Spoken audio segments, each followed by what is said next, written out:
இவ்வளவு அசிங்கப்பட்ட கேவலப்பட்ட விஜய் நாளைக்கு ஆட்சி அதிகாரத்துக்கு வந்துட்டா ரிவெஞ்ச் எடுப்பாரா? ஜாதக ரீதியா அவரோட கேரக்டர் எப்படி சார் இருக்கு? 9 என்கின்ற பாக்கிய ஸ்தானத்திற்கு உரியவர் சனி பகவான் 2ஆம் இடத்துல இருக்காரு. கர்மஸ்தானத்தில் இருக்க குரு பகவான் 5ஆம் பார்வையா பூர்வ புண்ணிய பஞ்சமஸ்தானாதிபதி பார்வையா அங்கே பார்க்குறாரு. ஸோ பெருந்தன்மை நிறைந்தவர் விஜய் சினிமாவில் இருக்கும்போதும் சரி, இன்னைக்கு அரசியலில் வந்த போதும் சரி, அவரால் பயனடைந்தவர்கள், அவரால் பைசா சம்பாதிச்சவங்க ஏகப்பட்ட பேர் இருக்காங்க.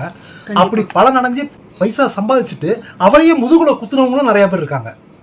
ஆனால் இதையெல்லாம் இன்னா செய்தாரையில் ஒருத்தர் அவர்னால நிர்ணயம் செய்து விடல்ற மாதிரி கண்டுங்காணாத மறப்போம் மன்னிப்போம் அப்படின்ற மாதிரி போய்கிட்டு இருக்காரு அவர். இன்னைக்கு யாரெல்லாம் கேவலப்பட்டாரோ, அசிங்கப்பட்டாரோ, அவமானப்பட்டாரோ, தலைகுனிவுகளாச்சோ, நாளைக்கு அவர் ஆட்சி அதிகாரத்துக்கு வந்ததுக்கப்புறம் என்ன வேணால் செய்யலாம்.